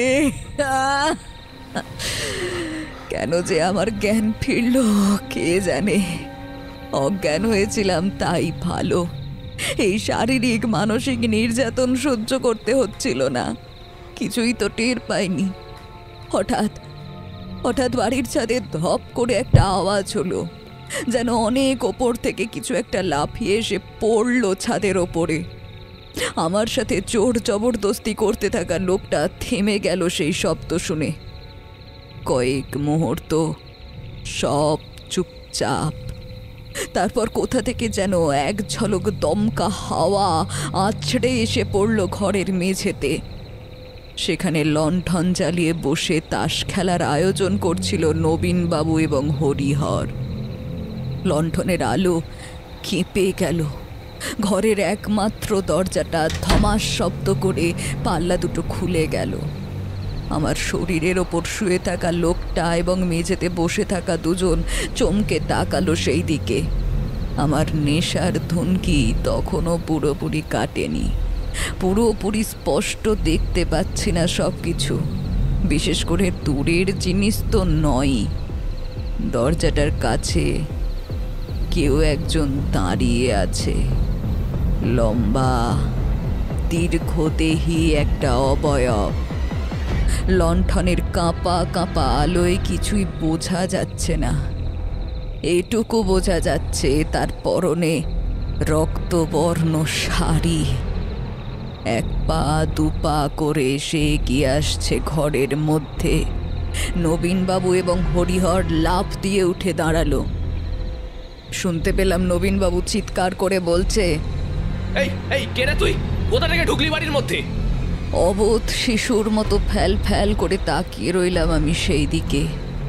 ভীষণ চেনা চেনা লাগছে এই অস্পষ্ট অবয়বকে, অথচ মনে করতে পারছি না। সে এগিয়ে আসছে এদিকেই। একটা শীর্ণ হাত উঠে এলো আমার সাথে লেপ্টে শুয়ে থাকা লোকটাকে লক্ষ্য করে। শুকনো খ্যাসখ্যাসে একটা কণ্ঠস্বর যেন বহু দূর থেকে ভেসে আসছে। যদি নিজের ভালো চাস গিরিকে ছেড়ে দে। গলার স্বরটা আমি চিনতে পারলাম। লণ্ঠনের আলোয় ততক্ষণে সেই অবয়বের মুখ একটু একটু করে স্পষ্ট হচ্ছে। তার ঘন চুলের রাশি হাওয়ায় উঠছে সাপের ফণার মতো। বিন্দিয়া মাসি এখানে এই মুহূর্তে কি করে? কিভাবে সম্ভব? নবীনবাবু আবার চিৎকার করে উঠলেন, এই এই খবরদার খবরদার, আরে এক পাও এগোবি না। থাম থাম, থেমে যা, না হলে কিন্তু জানে মারা পড়বি। বিন্দিয়া মাসি আগের মতোই রক্ত জল করে দেওয়া কণ্ঠস্বরে হুঙ্কার দিয়ে উঠল, গিরিকে ছেড়ে দে নিজেরা যদি বাঁচতে চাস। মাসির গলার স্বরটা এমন অল্প সময়ের মধ্যে পরিবর্তন হচ্ছে কি করে? মাসি একেবারে আমার খাটের পাশে এসে দাঁড়িয়েছে। আমি দূরের জিনিস অস্পষ্ট দেখলেও এখন ভালোভাবে মাসিকে দেখতে পাচ্ছি। এমন চেহারা তো মাসির কখনোই দেখিনি আমি। মাসির এমন হৃষ্টপুষ্ট বিদ্যুৎ লতার মতো দেহ, কিন্তু দেখে মনে হচ্ছে যেন মাসির দেহের চামড়া হাড়ের সাথে লেপ্টে রয়েছে। কোথায় কোথায় সেই ফর্সা রং? মাসির গায়ের রং তো এত কালো নয়, যেন কেউ কয়েক পোচ হাঁড়ির কালি লেপে দিয়েছে মাসির গায়ে ইচ্ছে করে। আর তাছাড়াও চোখ দুটো অমন কুচকুচে কালো কখন হয়ে উঠল? আমার চিন্তা শক্তি একটু একটু করে ধোঁয়াশা মুক্ত হচ্ছে। মনে পড়ল কিছুদিন আগে পারুলের পেটে মাসি যখন হাত রেখেছিল তখনও তার চেহারা এইরকম হয়ে উঠেছিল। মানুষের চেহারার খোলসের ভেতরে থাকা অন্য একটা শরীর। এবার কিছু একটা অনর্থ ঘটতে চলেছে। আমার সর্বাঙ্গ শিউরে উঠল। মুখে কিছু বলতে পারলাম না, শুধু ফ্যাল ফ্যাল করে চেয়ে রইলাম। আমার গায়ের ওপর থেকে বিনোদ নামের লোকটা এবার উঠে দাঁড়ালো। কোমরের কোচা থেকে একটা ভোজালির মতো চকচকে ধারালো কিছু বের করে খাট থেকে নেমে উঠে দাঁড়ালো। বিন্দিয়া মাসির দিকে তাক করে বলে উঠল, আর এক পায়ে ফেলে ফেলবো। এই হরিহর, ধর তো মাগিকে। হরিহর নিজের জায়গা থেকে এক চুল নড়বার আগেই বিন্দিয়া মাসি এগিয়ে এসে খপ করে বিনোদের গলাটা টিপে ধরল। বিনোদের হাতে ধরা ভজালির মতো জিনিসটা ঢং করে মেঝেতে পড়ে গেল। বিন্দিয়া মাসি ক্ষুধার্ত বাঘের মতো মুখটা হাঁ করে একটা গর্জন করে উঠল। গোটা ঘরটা থরথরিয়ে কেঁপে উঠল, যেন কোনো মানুষের চোয়ালের অস্থি অতটা প্রসারিত হতে পারে। কোনো মানুষের গলার ভেতর থেকে এমন আওয়াজ বেরোতে পারে। কিছু বুঝে ওঠার আগেই আমার চোখের সামনে কসাই যেমন মোরগের মাথা এক পোচে কেটে ফেলে, ঠিক তেমনভাবেই বিনোদের মাথাটা হাত দিয়ে মুচড়িয়ে ধর থেকে আলাদা করে দিল বিন্দিয়া মাসি। কাটা মোরগের মতোই দেহটা কয়েকবার থরথরিয়ে কেঁপে উঠল। মাসির হাত ঘরের মেঝে ভেসে গেল রক্তে। আমি তখনও বোঝার চেষ্টা করছি এসব কোনো দুঃস্বপ্ন নয় তো। বিনোদের মুন্ডুটা মাসি ঘরের অন্য দিকের দেওয়াল লক্ষ্য করে ছুঁড়ে মারল। যেটা ঘটল সেটা একদমই আশা করেনি হরিহর। সে পাথরের মূর্তির মতো জমে গিয়েছে সামনের দৃশ্য দেখে। নবীনবাবু 1 পা 2 পা করে পেছনে সরছেন। বিন্দিয়া মাসির হাতের নখগুলো বড় বড় আমি জানতাম, কিন্তু এমন ঈগলের মতো বাঁকানো তীক্ষ্ণ এমনটা তো দেখিনি। হরিহর কিছু বুঝে ওঠার আগেই মাসি ঝাঁপিয়ে পড়ল ওর ওপরে। একটা আর্ত চিৎকারে ভরে উঠল গোটা ঘর। আর দ্বিতীয়বার চিৎকার করার সুযোগ পেল না হরিহর। মাথাটা ধরে সম্পূর্ণ পেছন দিকে ঘুরিয়ে দিল বিন্দিয়া মাসি। প্রচণ্ড আক্রোশে দেহ থেকে ছিঁড়ে আলাদা করে ফেলল 2 হাত। আমার চেতনা আবারও লোপ পাচ্ছে ধীরে ধীরে। গোটা ঘরের মেঝে মুহূর্তের মধ্যে পরিণত হয়েছে জীবন্ত নরকে। চাপ চাপ রক্ত মেঝের উপর। হরিহরের নিথর শরীরটা ছেড়ে দিয়ে মাসি উঠে দাঁড়ালো। কি চেহারা হয়েছে তার! শরীর থেকে কাপড় খসে পড়েছে মাসির। হাত পাগুলো অস্বাভাবিক লম্বা দেখাচ্ছে। সদর দরজা থেকে খানিক দূরে দেওয়ালের সঙ্গে পিঠ ঠেকিয়ে দাঁড়িয়ে রয়েছে নবীনবাবু। তার মুখটা শুকিয়ে আমসি হয়ে গিয়েছে ভয়ে। খলখল করে হেসে উঠল বিন্দিয়া মাসি। তারপর সাপের মতো হিস হিসিয়ে বলল, কিরে আয়, পালাচ্ছিস কেন? আমাকে জানে মারবি না? আয় আয় আয় আয় আয় না আয়। আরো বদলে গেছে তার কণ্ঠস্বর। এ বিন্দিয়া মাসির কণ্ঠই নয় যেন, তার শরীরের ভেতর থেকে কথা বলছে যেন অন্য কেউ। আচ্ছা, শরীরটাও কি তার? প্রতি মুহূর্তে মাসির শরীরটা যেন একটু একটু করে বদলে যাচ্ছে। বদলে গিয়ে আরো ভয়ঙ্কর, আরো বিকট, আরো বৃহৎ কিছু একটা হচ্ছে। সে কিছু একটা কি আমি তা জানি না। নবীনবাবু পালানোর একটা শেষ চেষ্টা করতে গেলেন। লাফ দিয়ে শরীরটাকে ছুঁড়ে দিলেন দরজার বাইরে। কিন্তু বিন্দিয়া মাসির ক্ষিপ্র কবল থেকে নিজেকে ছাড়াতে পারলেন না। তার শরীরটাকে টেনে হেঁচড়ে ঘরের মাঝখানে চিৎ করে ফেলে শুইয়ে দিল মাসি।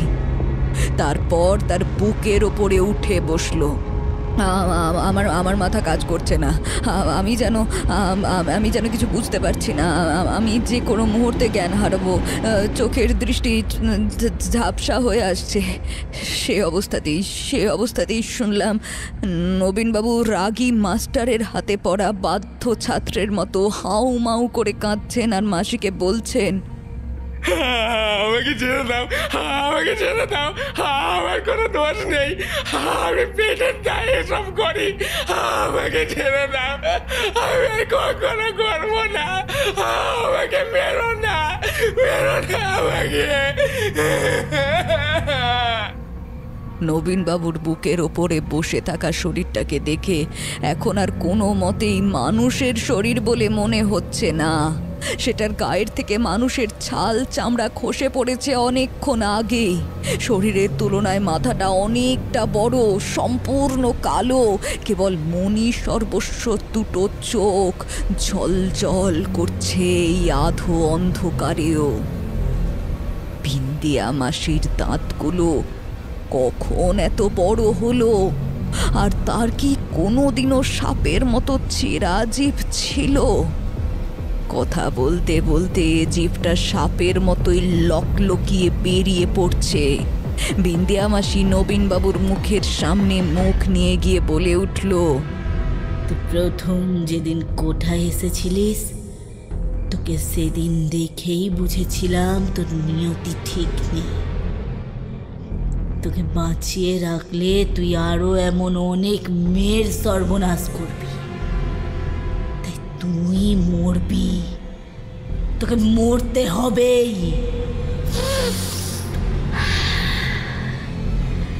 রক্তের গন্ধ পেয়েছি আমি, তাজা টাটকা রক্তের গন্ধ। আমাকে আর আটকাতে পারবি না।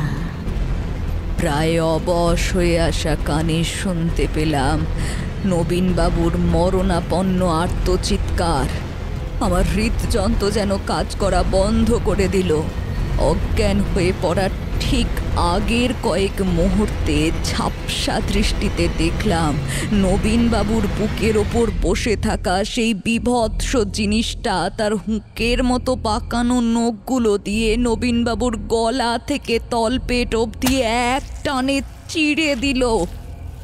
মানুষের নাড়ি ভুঁড়ি কোনোদিনও দেখিনি আমি, কোনোদিনও না। দেখতেও পারলাম না বেশিক্ষণ। চোখে অন্ধকার পর্দা নেমে আসার ঠিক আগের মুহূর্তে দেখলাম এক টানে পঁজরের নিচ থেকে নবীনবাবুর তখনও ধক ধক করতে থাকা হৃৎপিণ্ডটা ছিঁড়ে নিজের হাতে তুলে নিল ওই বিকট মূর্তি। আর কি দেখেছি মনে নেই। চেতনার অন্ধকারে তলিয়ে যাওয়ার আগে শুনলাম পরমানন্দে নবীনবাবুর হৃৎপিণ্ডটা শব্দ করে চিবিয়ে খাচ্ছে। কি বলবো তাকে, ব্যাখ্যাতীত কোনো এক অলৌকিক সত্তা, নাকি চটক দিঘির কোঠার মালকিন, আমাদের সকলের পরিচিত অথবা খুবই স্বল্প পরিচিত রহস্যময়ী বিন্দিয়া মাসি।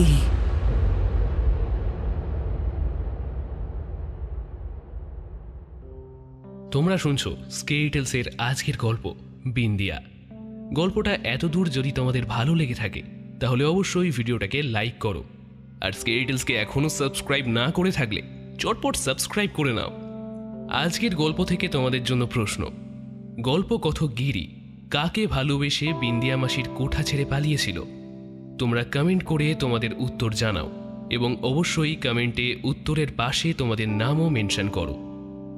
যাদের উত্তর সঠিক হবে পরের গল্পে তাদের নাম আমি মেনশন করব। জ্ঞান ফিরেছিল তখন আমি আর ওই ঘরে শুয়ে নেই, এমনকি ওই বাড়িতেও নেই।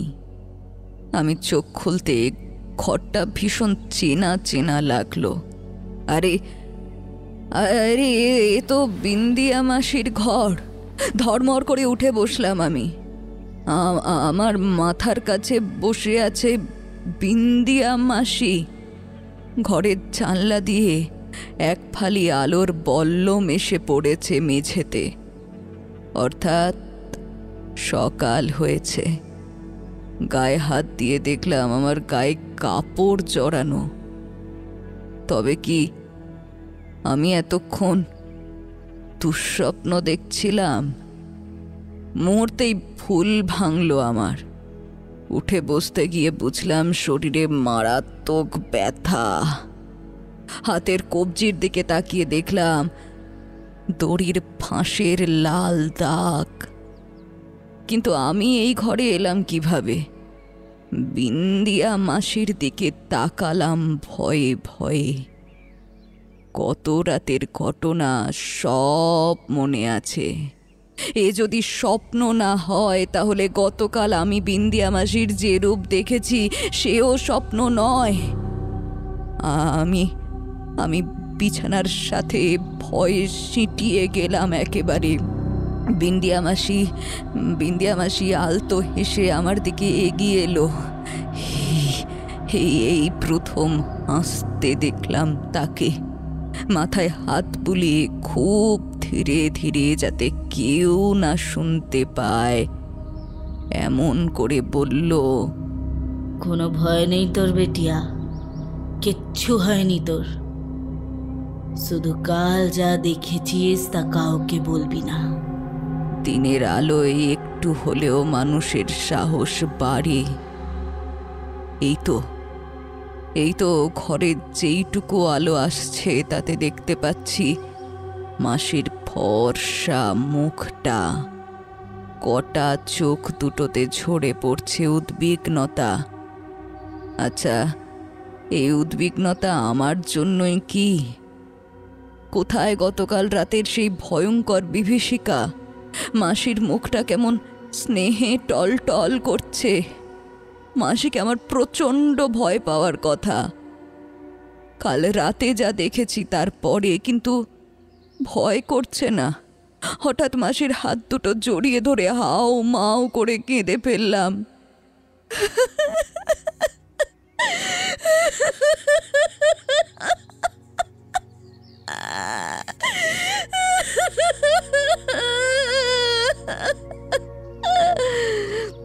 মাসি আবার মাথায় হাত বুলিয়ে বলল,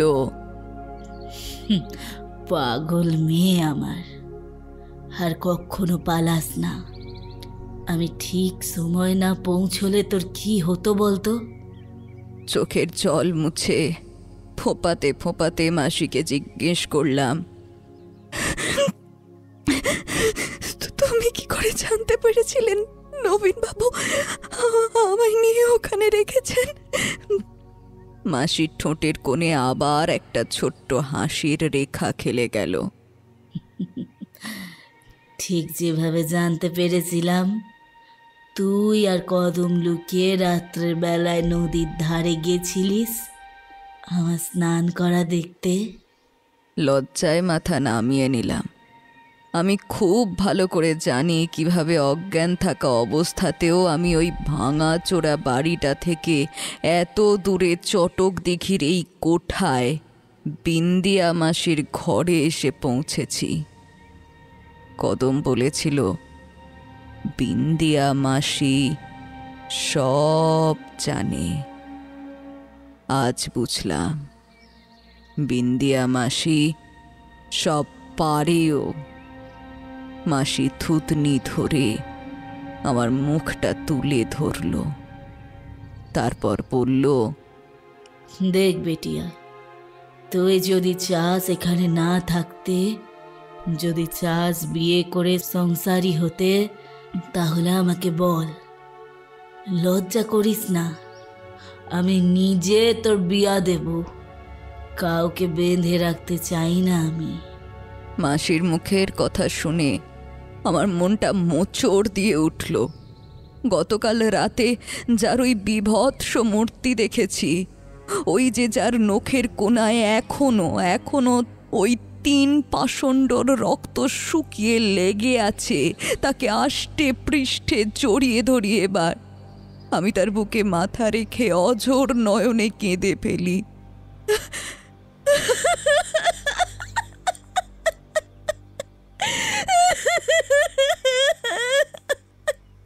আমি কোথাও যাব না মাসি, কোথাও যাব না, এখানেই থাকবো তোমার সাথে, সবার সাথে, তোমার কাছে মাসি, তোমার কাছে। কথা রেখেছিলাম আমি। আর কোনোদিন সেই চটক দিঘির কোঠা ছেড়ে কোথাও যায়নি। যত বছর যৌবন ছিল গতর ভাঙিয়ে ধান্দা করেছি, মনোরঞ্জন করেছি শত শত পুরুষ মানুষকে। এখন পান্তি ঠাম্মাদের ঘরে এসে উঠেছি আমরা 4 বুড়ি, আমি, পারুল, গৌতমী আর কদম। ওই 2 বুড়ি কবেই পটল তুলেছে। দুর্গাদি, জ্যোৎস্নাদিও অনেকদিন আগেই মারা গিয়েছে। বনমালী দাদাও বেঁচে নেই। কোঠায় অনেক নতুন মেয়ে এসেছে, এখন তারাই ধান্দাকে ধরে রেখেছে। কালের নিয়মে সবই বদলেছে, বদলায়নি কেবল একজন, এই কোঠার মালকিন বিন্দিয়া মাসি। ওই যে এই কাহিনীর শুরুতে আপনাদের যেমনটা বলেছিলাম, বিন্দিয়া মাসির বয়স কখনো বাড়ে না। জানি বিশ্বাস করবেন না আপনারা। মাসিকে প্রথম দিন যেমনটা দেখেছিলাম আজও তেমনই আছে, কিছুই বদলায়নি। টান টান চামড়া, কোমর ছাড়ানো চুল, পান মশলা, আতরের গন্ধ, সব একই রকম আছে। কালের নিয়মে মানুষের বয়স বাড়ে, কিন্তু বিন্দিয়া মাসি যে ঠিক কি সেটা আমিও জানি না, জানার চেষ্টাও করিনি কখনো। সব কি জানতে আছে বলুন? শুধু এটুকু জানি, বিন্দিয়া মাসি মানুষ নয়।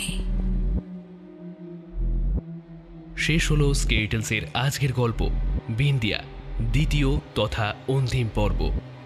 গল্পটা শেষ পর্যন্ত এতদূর তোমরা যারা শুনলে, তোমরা কে কোথা থেকে শুনলে অবশ্যই কমেন্ট করে আমায় জানাও। এছাড়া আজকের গল্পটা তোমার কেমন লাগলো সেটাও আমায় কমেন্ট করে জানাও, আর ভিডিওটাকে একটা লাইক করে দাও। বিন্দিয়ার প্রথম পর্ব থেকে তোমাদের জন্য যে কুইজটা রেখেছিলাম, সেখানে যারা যারা সঠিক উত্তর দিয়েছ তাদের নাম আমি মেনশন করছি। সঠিক উত্তর দিয়েছে নীল, তিতাস, টুকাই রাজভর, টিনা জানা, অশোক সরকার, দীপ, মহুয়া বিশ্বাস, শেখ সুরাজ, দেবব্রত মল্লিক, প্রশান্ত মণ্ডল, সুজয় ঘোষ, হরি বেরা, অপু ক্ষেত্রপাল, বিকাশ দাস, চন্দন পণ্ডিত, শম্পা মোদি, পুলক পোলদে, গিয়াস মল্লিক, সুদীপ পাত্র, অর্ণব, অলোক সাঁতরা, বিশ্বজিৎ দাস, অনিকেত সিংহ, অপর্ণা সাউ, কৃষ্ণ সাঁতরা, আশরাফুল আলী খান, রাজু মাইতি, প্রিয়াঙ্কা দাসমাল এবং রথিন গায়েন। অনেকের নাম হয়তো নিতে পারলাম না, কারণ তোমরা কমেন্টে তোমাদের নাম মেনশন করোনি। তো তোমরা প্লিজ কমেন্টে উত্তর জানানোর সাথে তোমাদের নামগুলো মেনশন করো। আমাদের আজকের গল্পটা লিখেছে আকাশ গুহ, গল্প পাঠে এবং গল্প কথকের চরিত্রে সঞ্জয়িতা, অন্যান্য ভূমিকায় তৃষা, রুভিনা, দেবস্মিতা, সৌমিলি, অভিক এবং আমি শ্রীরূপ। গল্পের সাউন্ড ডিজাইন ফিনিক্স অডিওভার্স। গল্পের পোস্টার ডিজাইন এবং সমগ্র পরিকল্পনা ও পরিচালনায় আমি শ্রীরূপ। তোমরা এরপরে স্কেরিটেলসে আর কি কি ধরনের গল্প শুনতে চাও অবশ্যই কিন্তু কমেন্টে আমায় লিখে জানাও। আজকের মতন তাহলে এইটুকুই। খুব তাড়াতাড়ি আবার তোমাদের জন্য নতুন গল্প নিয়ে ফিরছি।